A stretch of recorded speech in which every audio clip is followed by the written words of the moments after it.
सुंदरगढ़ में एक जंगल था। वहाँ पर एक बकरी का राज चलता था। उसी जंगल के पास और एक बड़ा सा राज्य था। वहाँ का राजा शेर महाराज थे। वो अपने राज्य को हमेशा बड़ा बनाने के सोच में था। महामंत्री लोमड़ी, क्या तुमको पता है कि हमारे राज्य कितना बड़ा है? हमारी आसपास में और कौन सी बड़ा राज्य है जो हमारे राज्य से बड़ा है? महाराज, इसके बारे में तो मुझे अच्छे से पता नहीं है, लेकिन हमारे राज्य में एक विशेष चित्रकार है जिसने हमारे आसपास के सारे राज्य की चित्र तैयार की है। सिर्फ उनको ही पता है कि हमारे राज्य से और कौन कौन सी राज्य बड़ा है और छोटा है। अच्छा ठीक है महामंत्री, उस चित्रकार को तुम मेरे पास अभी के अभी बुलाओ। और थोड़ी देर के बाद वो चित्रकार भालू महाराज के पास आके पहुँचा। महाराज की जय हो। महाराज, आपने मुझे याद किया। हाँ चित्रकार भालू, तुम ये देखकर बताओ कि हमारी पड़ोसी राज्यों में हमसे बड़ा और कौन सी राज्य है और हमारी राज्य किन किन से छोटा है। जल्दी बताओ मेरे को। महाराज, हमारी राज्य के आसपास टोटल 4 राज्य है और जिनमें से हमारे राज्यों का विस्तार 4था नंबर पर है। हमसे 3 राज्यों का विस्तार अधिक है।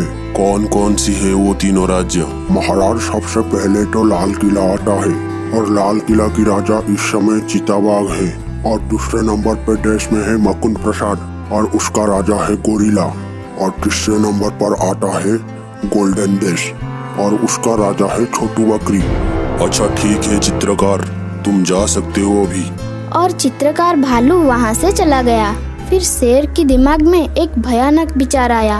अरे महामंत्री, हम क्षेत्रफल के हिसाब से 4थे नंबर पर है, तो क्यों ना हमारी जंगल का क्षेत्रफल बढ़ा के 1 नंबर पे कर दिया जाए।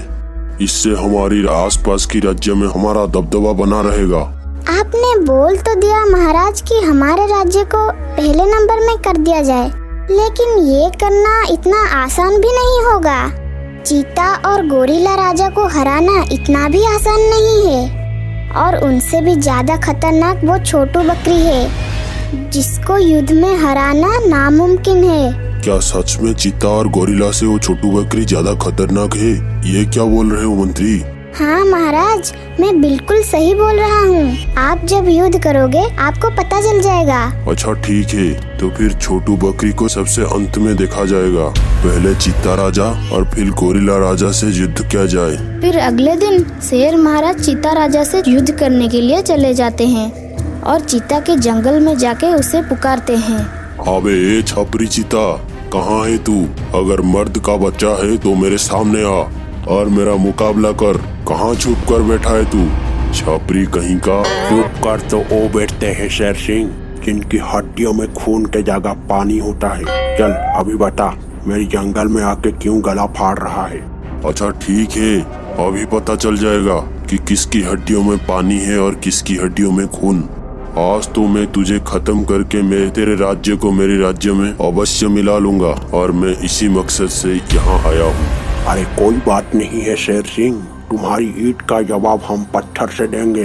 हो जाओ तैयार। उसके बाद शेर महाराज चीता के ऊपर हमला कर दिए और दोनों के बीच भयानक लड़ाई होने लगी और शेर महाराज ने चीता को पराजित कर लिया। चीता बड़े मुश्किल से वहाँ से भाग निकला। सच में इस चीता की हड्डियों में पानी ही भरा था, तभी तो तुम दबा कर भाग गया। महामंत्री, अभी चीता की राज्य को हमारी राज्य में मिला दिया जाए, ये हुक्म है मेरा। अब गोरिल्ला राजा के पास चलते हैं। और शेर महाराज बिना थके गोरिल्ला के राज्य में भी पहुंच गए। शेर सिंह, हमको तुम्हारी यहाँ पर आने की पहले ही सूचना मिल चुकी है, इसीलिए तुम्हारा स्वागत करने के लिए हम यहाँ पर स्वयं आ गए हैं। अगर अपनी जान की सलामती चाहते हो तो जिस तरह से आए हो सीधे उसी तरह से चले जाओ। गोरिल्ला महाराज, यहाँ मैं जाने के लिए नहीं आई हूँ, बल्कि तुझे परास्त करके तेरे राज्य को मेरे राज्य में मिलाने आया हूँ। युद्ध के लिए तैयार हो जाओ। इतना बोलकर शेर महाराज ने गोरिल्ला के ऊपर हमला कर दिया और दोनों के बीच भयानक लड़ाई होने लगी और शेर महाराज ने गोरिल्ला को पूरी तरह से मौत के घाट उतार दिया। महामंत्री, इस गोरिल्ला के राज्य को हमारी राज्य में मिला दिया जाए और थोड़ा आराम करने के बाद छोटू बकरी के राज्य में हमला किया जाएगा। अभी तो बहुत थक गए हैं हम। और जैसे ही ये सूचना छोटू बकरी की गुप्तचर ने उसे दी। महाराज की जय हो। महाराज, हमारे जंगल पर संकट मंडरा रहा है। हमें पता है गुप्तचर, वो शेर ने चीता और गोरिल्ला को पराजित करके उनकी राज्य को अपने राज्य में मिला लिया है और वो क्षेत्रफल की दृष्टि से अपने राज्य को बहुत बड़ा बनाना चाहता है। अब वो क्षेत्रफल की दृष्टि में दूसरे नंबर पर है और हम प्रथम स्थान पर है। वो हमको भी पराजित करके हमारे राज्य को उनकी राज्य में मिलाना चाहता है। यही सूचना लेकर आए हो ना तुम? हाँ महाराज, मैं यही खबर लेके आई थी। लेकिन सच में महाराज, आप एक राजा होने के साथ साथ दूरदर्शी भी हो, जो पल पल के खबर रखते हो अपनी पड़ोसी राज्य की और उनमें हो रही सभी घटनाओं की। आप सच में एक महान राजा हो।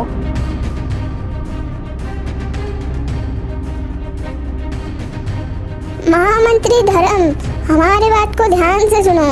अभी अभी वो शेर ने 2 राज्य की राजाओं को पराजित कर लिया है। अब उसकी नजर हमारे जंगल पर है और वो सेना लेके युद्ध नहीं लड़ता, बल्कि खुद राजा से युद्ध करता है।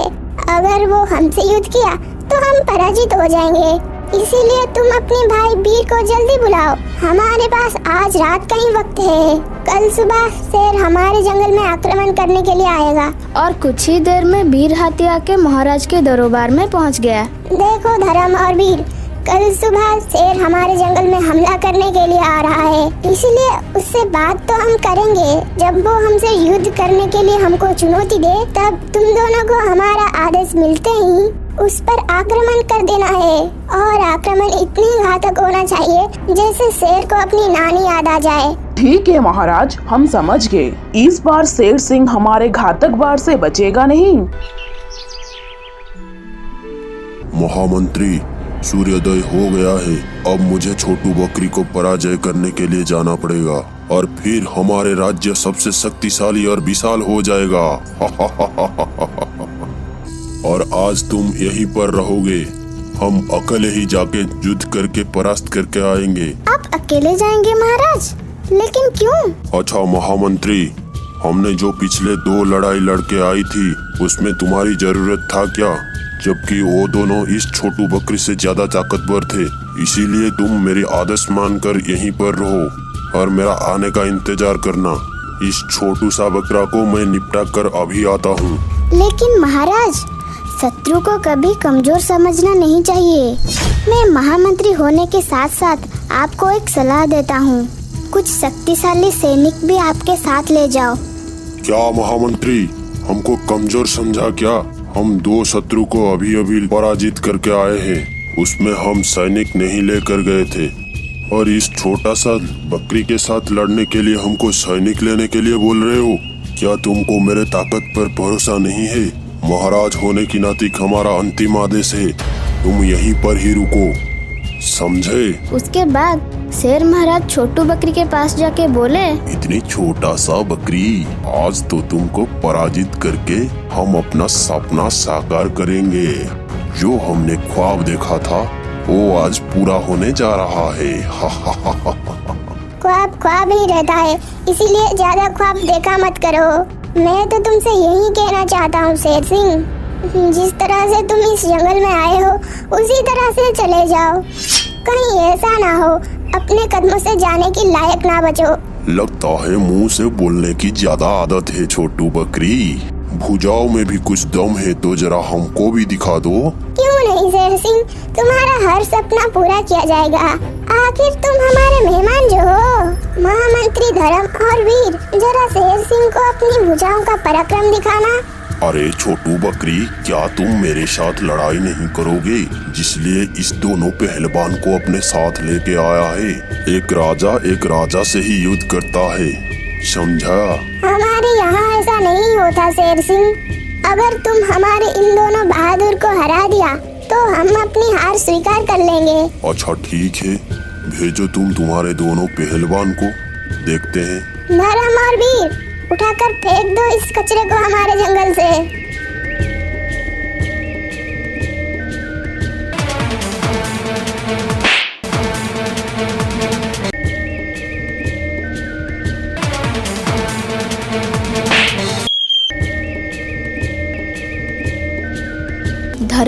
वीर ने शेर महाराज को अच्छा सबक सिखा दिया और शेर महाराज अपनी जान बचा के वहाँ से भाग गए। महाराज क्या हुआ? क्या आप सुंदरगढ़ की राजा छोटू बकरी को अपने अधीन कर लिया या नहीं? नहीं महामंत्री, तुम सही बोल रहे थे। उस छोटू बकरी को पराजित करना बहुत मुश्किल है। उसने खुद मुझसे युद्ध नहीं किया, बल्कि अपनी पहलवान धर्म और वीर जैसे हाथी को मेरे साथ युद्ध करने के लिए भेज दिया। उन्होंने मेरी सारी अकल निकाल दी।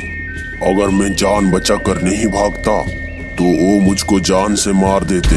मैंने आपको पहले ही बोला था, उस छोटू बकरी को हराना नामुमकिन है और आपने मेरी बात नहीं सुनी। अब तो महाराज आपका सपना अधूरा रह जाएगा। क्या हम अपना जंगल का विस्तार नहीं कर पाएंगे? महामंत्री, आपने अपने राजा को पहचानने में गलत कर रहे हो। अब हमें वो छोटू बकरी के साथ बल से नहीं, छल से लड़ाई करेंगे। तुम बस देखते जाओ क्या हो रहा है आगे। महाराज, अब तो वो भगोड़ा शेर सिंह हमारे जंगल की तरफ आंख उठाकर भी नहीं देखेगा। हा हा हा हा। ऐसी बात नहीं है महामंत्री, तुम अभी शेर सिंह को अच्छे से नहीं जानते हो। वो बहुत ही शातिर राजा है। वो इतनी जल्दी हार मानने वाला राजा नहीं है। वो बल से हार गया, हो सकता है वो कल को छल पर उतर आए, इसलिए हमें सतर्क रहना होगा। महामंत्री, हमारे पास एक प्लान है।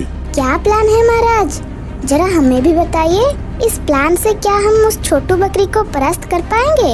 हाँ, क्यों नहीं, हम इस उपाय से अवश्य परास्त कर पाएंगे।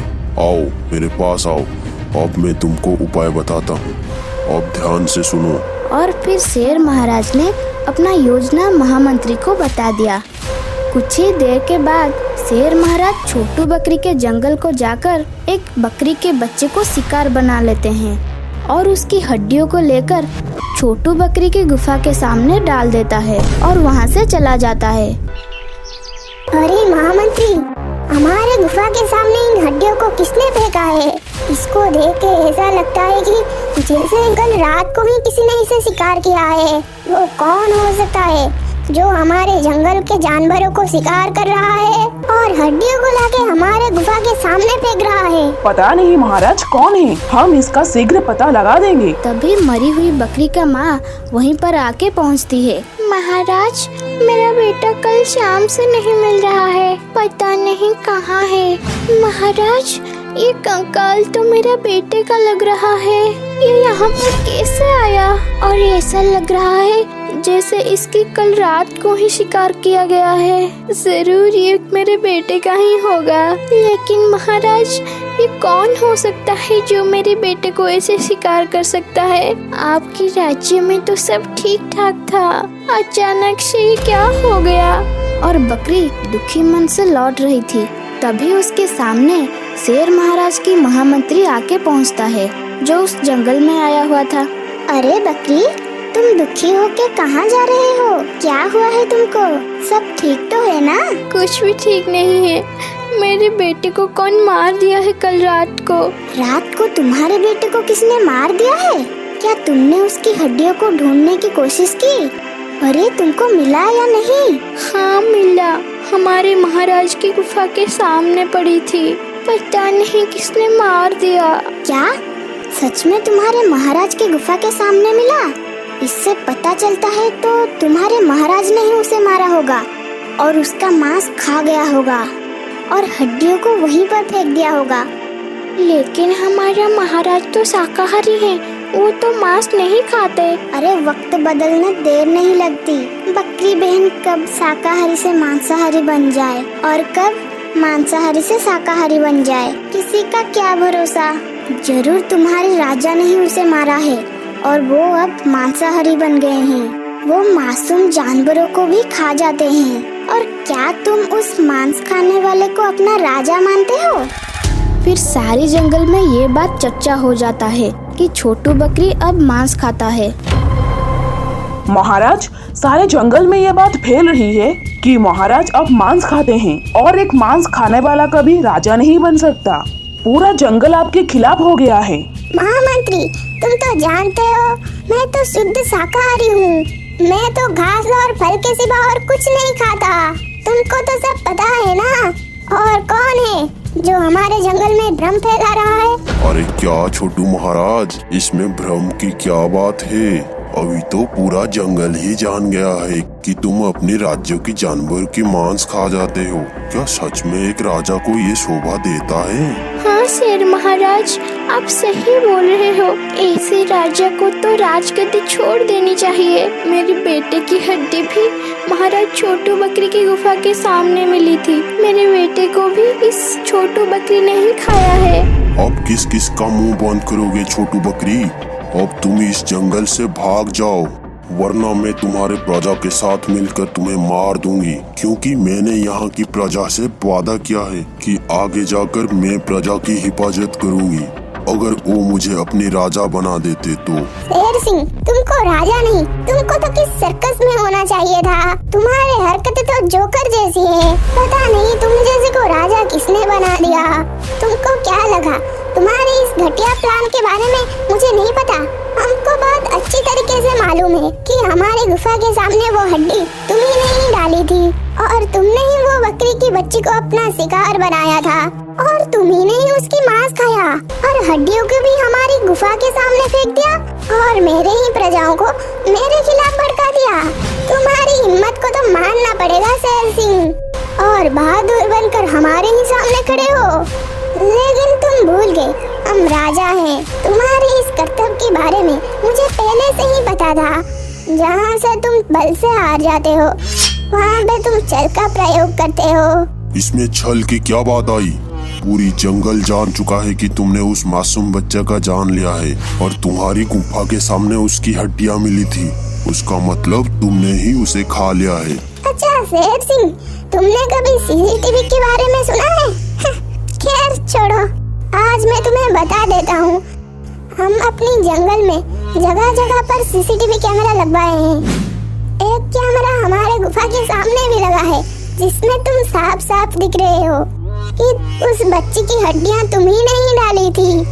और दूसरी बात, जहाँ पर तुम उस बच्ची को शिकार किया था वहाँ पर भी एक कैमरा लगा था जिसमें तुम साफ साफ दिख रहे हो। अरे तुमको क्या लगा कि छोटू बकरी सो रही है तो तुम आके उसके जंगल में कुछ भी कर जाओगे? अरे हम तो सो रहे थे लेकिन हमारे वो सीसीटीवी कैमरे जाग रहे थे और तुम्हारे ये सब कर्तव्य कैमरे में कैद हो गई। देखो शेर सिंह, हम तुम्हें दिखा दे और तुम भी देखो बकरी।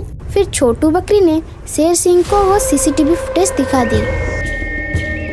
अब बोलो शेर सिंह, क्या कहना चाहोगे? महाराज मुझे माफ कर दो। मुझे नहीं पता था कि आप इतना एडवांस हो चुके हो। मैं दोबारा आपकी जंगल की तरफ आँख उठाकर भी नहीं देखूंगी। कृपया करके आप मुझे जीवन दान भी दे दो। वैसे तो तुम्हारा हरकत जीवन दान देने की है तो नहीं, लेकिन तुम हमारे जंगल में हो इसीलिए हम तुम पर तरस खा के तुम्हें छोड़ रहे हैं। अगर तुम्हारी जान प्यारी है तो जल्दी यहाँ से भाग जाओ। अगर दोबारा हमारे जंगल की तरफ आँख उठाकर भी देखा तो समझ लेना हम तुमको सीधा यमराज के पास भेजेंगे। दफा हो जाओ यहाँ से। और शेर सिंह वहाँ से दुम दबा के भाग गया। अरे बाप रे, ये कितना एडवांस है। अभी तो मेरा जान ही चला जाता। महाराज, आप तो सच में बहुत बहादुर हो। सच में आपके जैसे राजा हो तो वो जंगल बहुत खुश नसीब होता है।